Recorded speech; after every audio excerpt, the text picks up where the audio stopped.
Bema, handa ko hujik Manipur se ko gi mayam na khangi duni ko kalup ani gi oiba akan bai lalama thok dana tha tarama tho se ko gi lotion mangam dana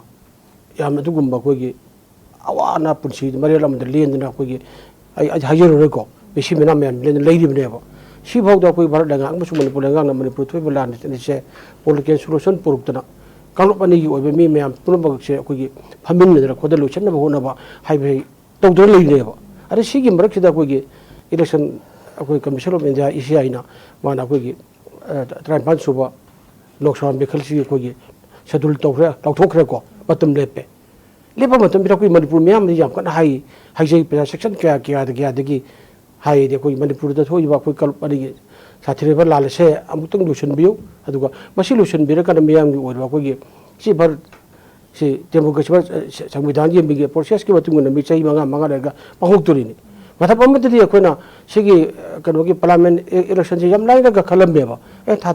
तो को drama तो कार्य लाएगा लेने में बा सी जम लू न सकती भारत की पाइप से खंडूर बने भारत की लेगा सेंडूर बने बा यब लू बने इंडिया के उन्हें मिक्रो के चाम के निफू ब्रोम जी लोने के माइक लाइव हक में हम तो दूरी बने बा अतो कुछ मणिपुर में हम ना तक दी करोगे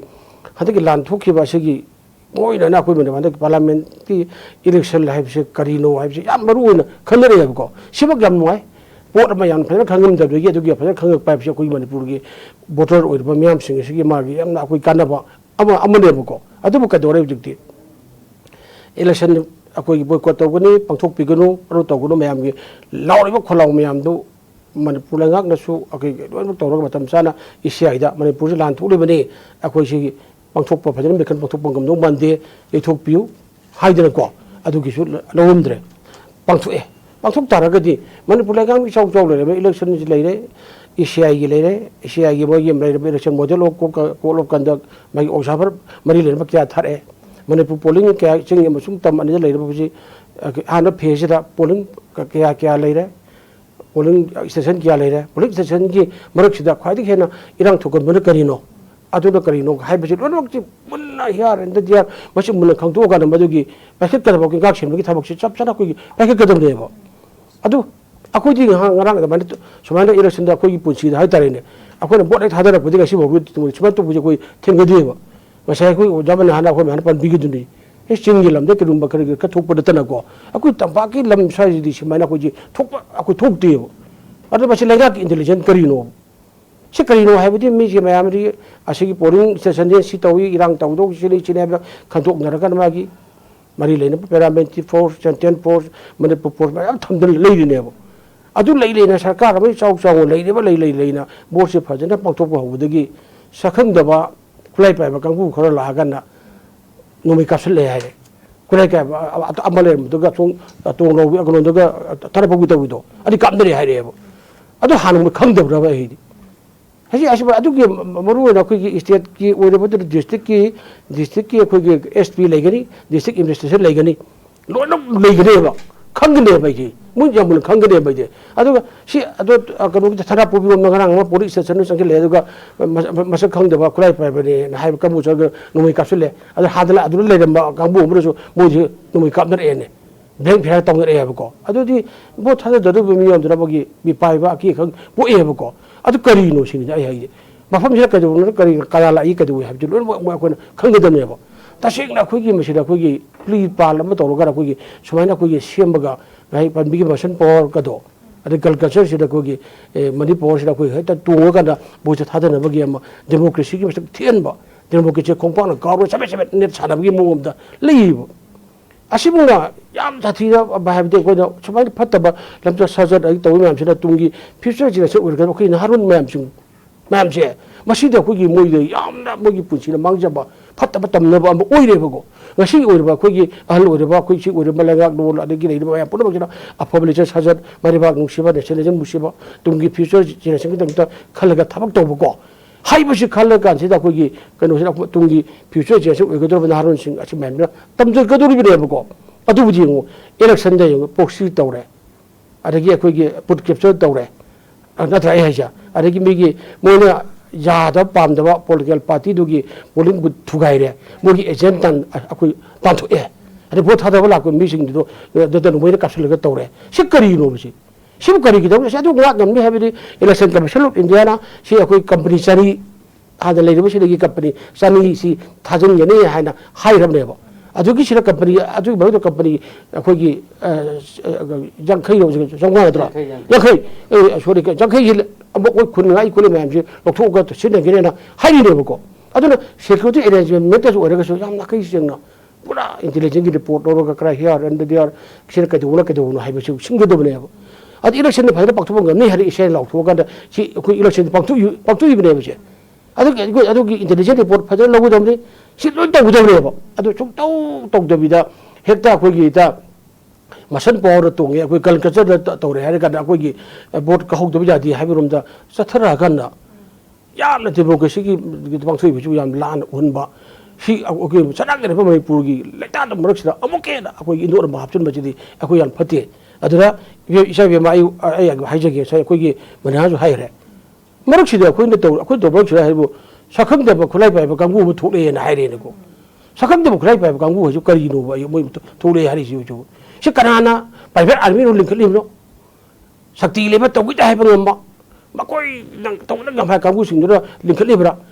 ꯁꯤ ꯀꯅꯥ ꯁꯛꯈꯪꯗꯕ ꯈꯨꯠꯂꯥꯏ ꯄꯥꯏꯕ ꯀꯥꯡꯕꯨꯁꯤꯡꯗ ꯄꯣꯂꯤꯡ ꯏꯁꯇꯦꯁꯟꯗꯨꯗ ꯂꯥꯛꯑꯒ ꯑꯦꯇꯦꯛ ꯇꯧꯕ ꯃꯇꯝꯗ ꯃꯗꯨꯗ ꯃꯅꯤꯄꯨꯔ ꯄꯨꯂꯤꯁꯀꯤ ꯄꯥꯔꯁꯣꯅꯦꯜ ꯂꯩꯔꯤꯕ ꯑꯇꯩ ꯃꯌꯥꯝꯒꯤ ꯁꯦꯟꯇ꯭ꯔꯦꯜꯒꯤ ꯐꯣꯔꯁ ꯃꯌꯥꯝ ꯉꯥꯛꯇꯅ ꯂꯩꯔꯤꯕ ꯑꯗꯨ ꯃꯣꯏꯒꯤ ꯃꯃꯥꯡꯗ ꯅꯣꯡꯃꯩ ꯄꯥꯏꯔꯀꯥꯟꯗ ꯃꯦꯗꯤꯌꯥꯅ ꯄꯨꯊꯣꯛꯏꯅ ꯆꯦꯜꯂꯤꯗꯣ ꯃꯣꯏ ꯇꯧꯔꯤꯗꯣ ꯑꯗꯨ ꯃꯣꯏ ꯍꯧꯖꯤꯛ ꯁꯦꯇꯦꯂꯥꯏꯠꯀꯤ ꯖꯨꯛꯅꯤ ꯏꯟꯇꯦꯂꯤꯖꯦꯟꯁꯀꯤ ꯖꯨꯛꯇꯨ ꯀꯟꯈ꯭ꯔꯕ ꯃꯤꯁꯤꯗ ꯑꯗꯨ ꯃꯣꯏꯅ ꯐꯥꯕ ꯉꯝꯗꯦꯕ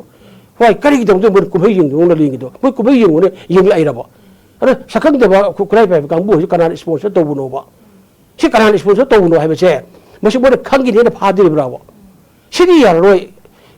खुलाई पाजदब मिगी मामा मचा कायदना इलेक्केंद लेरबा अवा मयम कई थादोक पिरख मयम बक्सिदा खुलाई संगब खुलाई पाइब काबु नमु थादोरगंदा मी खुलाई पाजदब मी को मिचम मचा मयम की खबेंद्र बन तोरगंदा मरी लेदब नगर सुम येंग लदु तारगदि कौजोनोबो सिदी याम चुमदबने सि याम चुमदबने याम चुमदबने आई हाजिने करिगुंबने मंत्री मंडलदि कोकन पागन मगिने जुमगी पॉकेट मांगिबा हाँ उना ऊपर हाई होतो ने थीरगने मुंदे पुंग तरा मुंदे फंगदन थीनेबो अदुग मणिपुर की मियाम की मरक्त की अखोई सखंग दब खलाई पाबि कापक हुंतो मे फारगने सम ताले अदु तौरे आई मतम जन मे फाकत ngमोय म तबु ngमोयबो सी अखोई याम साथीना अखोई मणिपुर की अखोई लेंगा की सी याम ने अदु गनांग सी यो अरेक्सी मक्स मुक याम किनिङाय ओरेबो ओरेगदि हुजी सखंग दब खलाई पाइबा कांगु सुंग सिगी की वासी मुक तोखरगना सखंगबा अंगांसिंग तुमगी फ्यूचर जेन ओइदरबा अंगांसिंगी मखुचिदा अखोई फरब नुमे मयाम मोय पाइलगा अखोई लेरेबो अदु मे आइनो तुगुना मेबा मना आई पुंछ लैब सेट तौरे आई कीरे आई अंगाचे दमता हरगा मरी लेनबा दिसिने चिंगबाते मयाम चिंगबदा आई नुमे लासेंस पिबि हाइना प्रकाश थारगंदा मरी लेने इंक्वायरी तो खोलगा बा नुमे से अखोई आई पाइबा याबो नुमे इशू तौबो मुदो पाहिलेबो अदु मैंने लाइसेंस जो मुझे तो मैम तुमकी फ्यूचर चेंज हो नहारों आगाम सही करो तरांगादी होरगन भी कुमरी मंगा फाउ लोन मैं मकुद पाई चली सी कहींगो सी आई लेब्राब आई लेबाद मी आगाम इंखर आगाम वखत मपुंग फाद्र मैम मकुद तारे मुझे करी उरिनो हाजु खंद्रे सी आई खोई लेंगा की लामी ओरिब्रा अदुगी अखोई कदौरिबनो लेंगांग नबा सखंगबो ओइरबरा अखोइना पाइलिबो खुराइजिबो आइनि बितुंगिना पाइबो यारबा हाबिज अदुबो ताकपिदबा अंगांग जों मैम जुना खुलाई पारगा अखोइ लेंगांग नबसु मैम येंगदि कौजोनोबो हं अदुगी मा बा ओइबिचिनसु मा बा ओइबिचिन आई सादो थोखरे अमो तोखरे माइ मुकुत खुलाई फम पाइरेने माबु करी ओइरगे माबु मणिपुर पुलिस ओइरबरा एमआर ओइरबरा आईआरबी ओइरबरा होम गार्ड ओइरबरा बीटीएफ ओइरबरा करीदा लेरो हाइबसे अमो यक ताकपिदना तौबो थौक मयाम इमुंग मनु हरांगो जेंगे लेगांगसु हरांगो जेंगे सी येंगुने सी तुंगी फ्यूचर जनरेशन होदर मोय अखोगी नारोन सिगे से क्वाइदगी लाइबक्तिबा अमो उइदुरिने बचे अदुगा सिदा करिगनो अखोगी मयाम लेबाकसि खंग हाइबो मयाम पुन मुना कोना सुगुंबा अखोगी याम सोफेदबा सिदा कोना कुंबी तोनो येंगनो लेतुबजे याम चुमदे अदुना सी भारत संविधान की मतुंग इन मेगी सही मंगा की ओना पांगथुइबा अखोई इलेक्शन से अखोई या फजना मोनदि इन तमना शांति ओइना फ्री द फेयर को याउदना कैब मयाम की वोटिंग राइट पिबियु खनबियु हाइरिनेबा लेगांसु लाउरनि election commission of India su aku laurini amuna lauribu kholau do chumba kholau na isol kholau na miyam loholo ba adu election phajana lan mak phajana bakthok pe election bang to budra kari ki nu mai kapi no ba no mai ka pur kapsa to no ba no mai ka kapsa boxi to no ba kari ki to nungdang pung ma pen tare ni pan ta da khoi bot thadari no ba adu ju bot thada batam dura masak dai ba me apun polling bot pham ma lai ne achini adagi sida koi presiding officer organization jo ina appeal to juni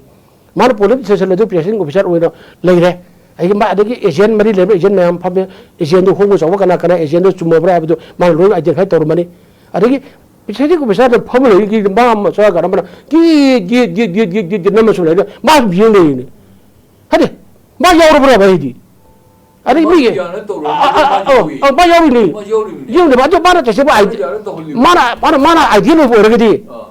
아이 야로. 그래 아이 또 해보시. 아이 그래 봐야 돼. 저 그디 뭐라도 우리 하루가 아주 같을래요 봐.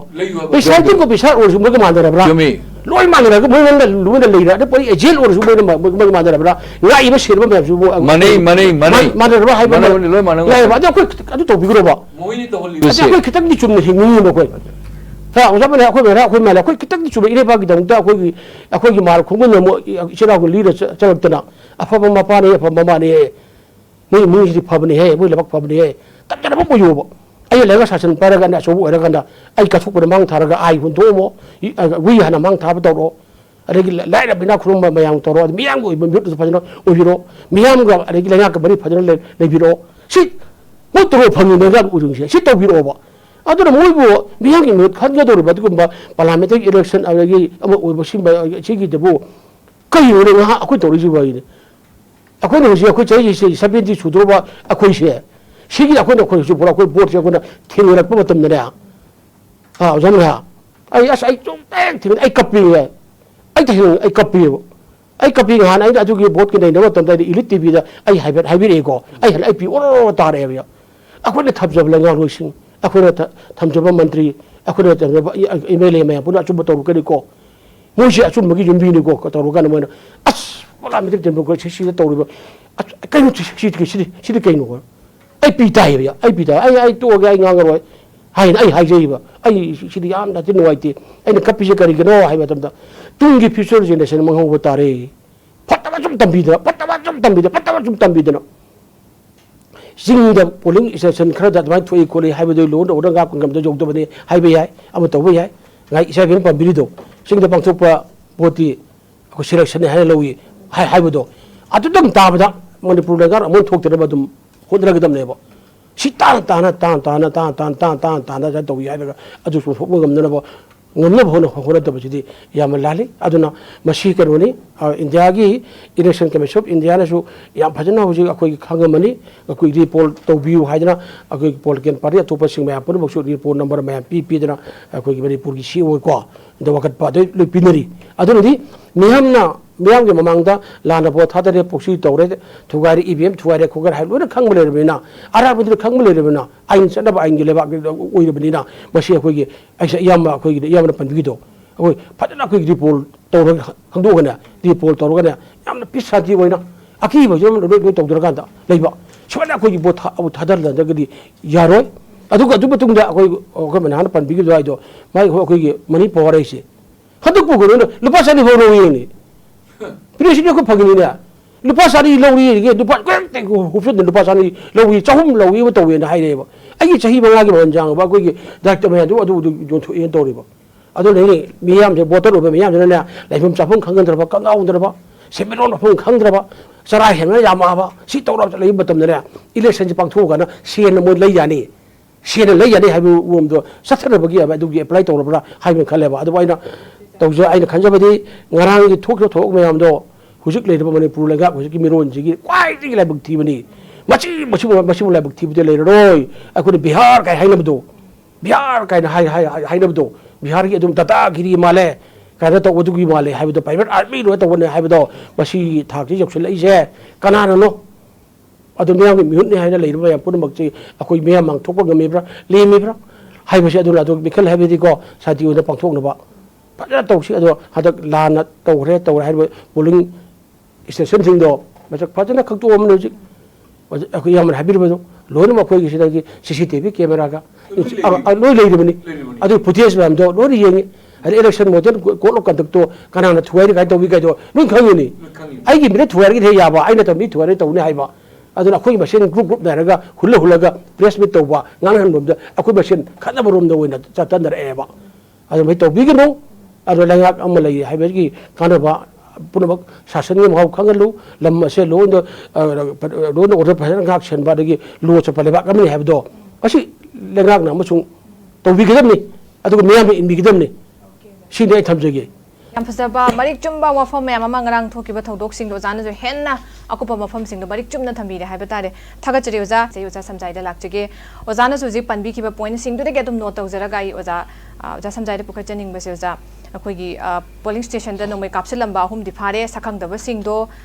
लोइनबक सखंगदब सिंगदसु कोइ फरकपा ngमगिगदौरिब्रा लोइ ngमदौरिब्रा ngrang isi mafam tongan tongam da paktak ngana hekta chatharakpa dug mathaba amakki thawong amoina koina ugrabani aduna we should exercise our right without akhoi atop influence am te yaudane bose thadarage senja thumja yaudane singa thadarage hana thogla agasu fil do yoroko matam da koida ki han khanghan ba pokhan basina koigi sarkar gi haiba tare koigi due precaution chi wat praswai gi matang steda hen atoba ma leibasina thadarage ni san tholak taraga su mafam du thadaram dari sai gi right decision ba ngam handaba siuma mayam ma khoi ngarang gi social media da su ai sa bo thadage tholak pada thadarame kaina ga tawba mayam ma sigum su leiri haiba tare sai areas da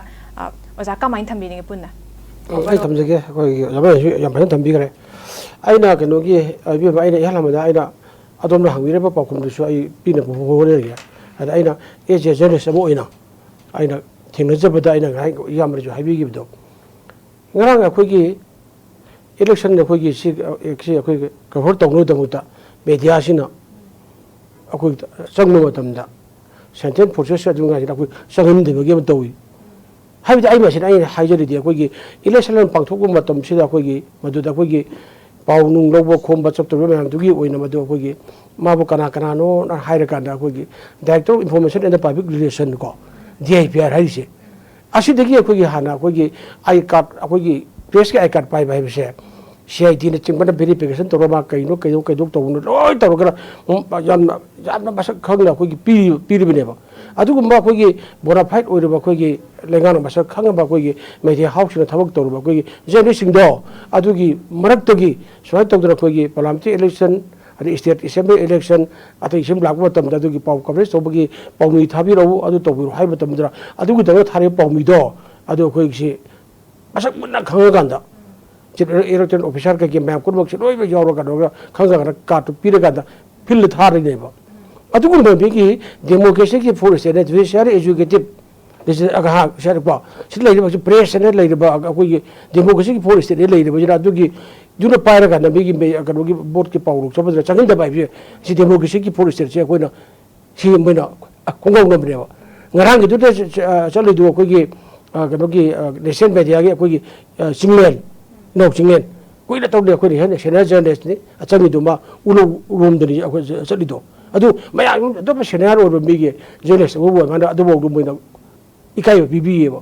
shini die ko democracy force oi ba media se ba sa khangre hai bane ba adu yung yung si bo do kogi pithibir thokre first war second war ati war ma pun ba che war ki photo maya kogi film maya pun ba che karano war journalist jina saglo ga namaga adu ge ko do ngasi me and won ngam me acho ko second na bo pok scanner aragi bo pok scam ma am gi tuji ko media bu thoro ini ba che adu media gi simam da no enemy no friend hai la ko hari ne ba simba simda item no do ne ba adu mana media ba ko iya ma pa mi do media ba gi field de sala gar pau do ge ba sagin da do cd ko demo gi gi for state che kai le gi aku khara aku jangan li aku khara ngawon ni khara iro ne ga ta ko police la ga phag ne fa pa ne aru tong ne habi bum de la le ga ji ka tong dino ai sa ba pa yum da han phana kauro sa do police bari ba ga ahum bari la yum da la ga gate ka ka da to ga na ai ji kimbine no na ai tak mafia do na tong da ku me ga mi yi si aku ne sai bu bo ni pu ba ga mo aku ne me ya aku gi paper aku gi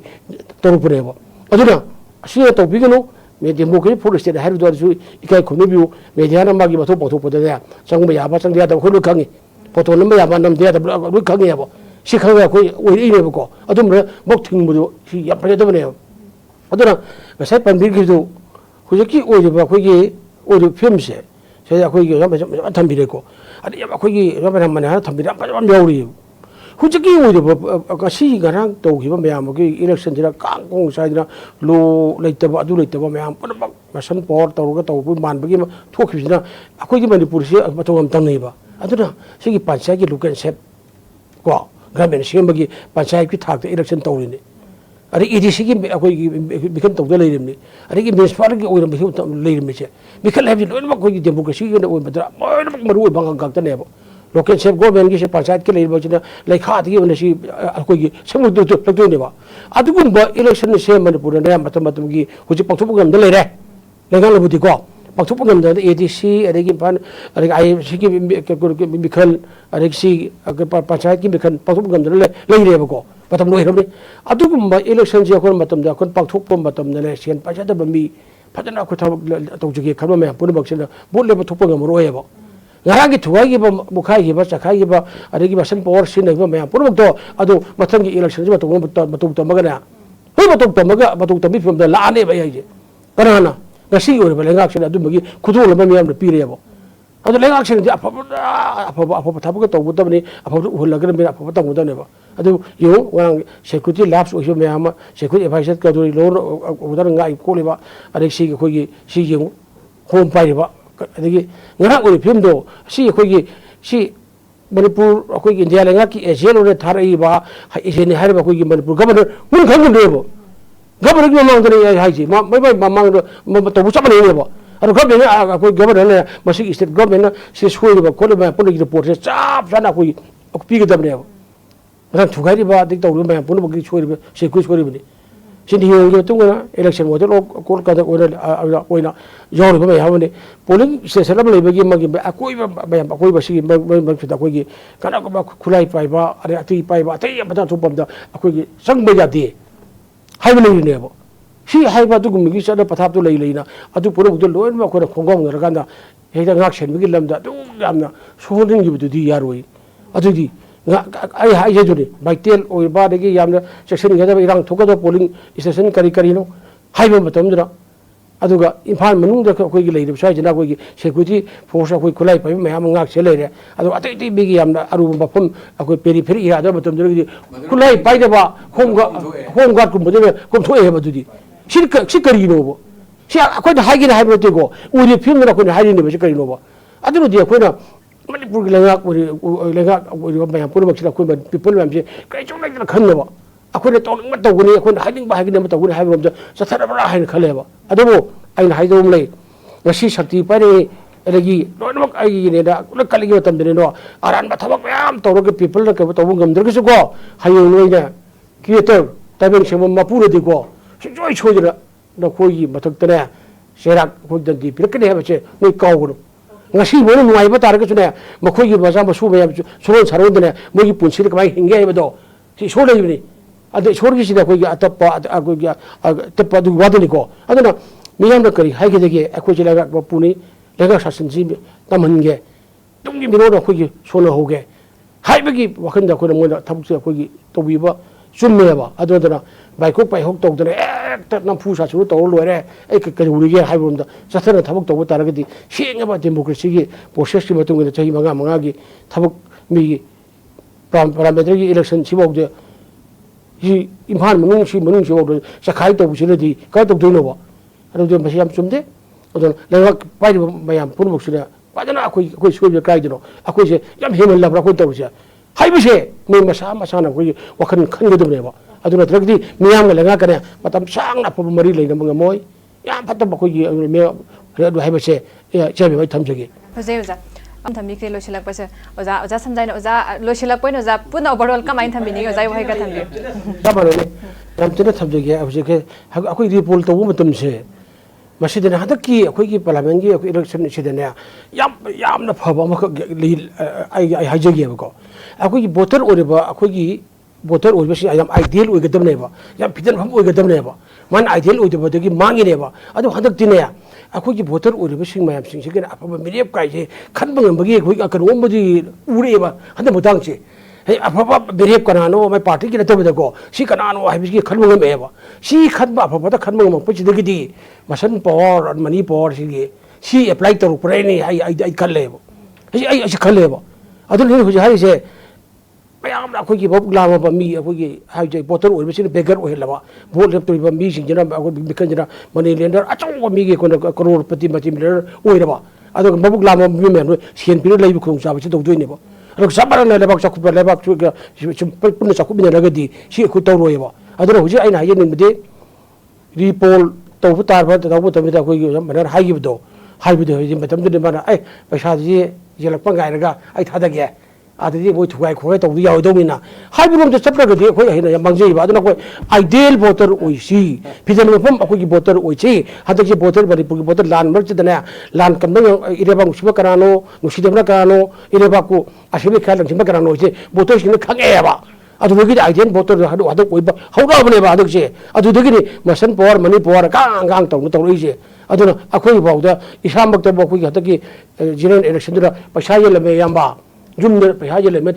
tawri akhoi ni na naung pina mayam tor ga akhoi yale par ga thamdil me pa do hek pasaro ai nuala pitur ga hoje ki akhoi gi bilip to brak ik jana ba tu ba ga sale aduga boku sinra be nang tabu ko sa na photo le yonda or ba sino na na na sino nang mi le ga khangin ko ai haidam me ba aduna yam pasana ko hari do ba ma ideal oi ko akhoi ideal oi akhoi tungen chen oi gumje akhoi lusun magi na phigaw da ba ngap sit ba lumando oi gum je ba he tap sile ya hapsun me do adi icha gi mut khan ba ja ti yamna mut khan ba hairam ne ko tapti afaba mi khan ba mi rep kanano mari ba kangdo kanano hai be khan ba hairap pui matang bot sa dak si oi re na ko de harau je ru ne ba adu de basan por mani por gal ka ja ne tu ro ga ta ko badang to jo gi ri pon to duri je adu ri pon to buta chumna to biu adu botol ga dar ba mokjona apin to jabadri ideal oisi fitarabam botol oi raganda afaba mirak khan gi haine bido thamsi iri ba ki atu so thare aku jo ko menesi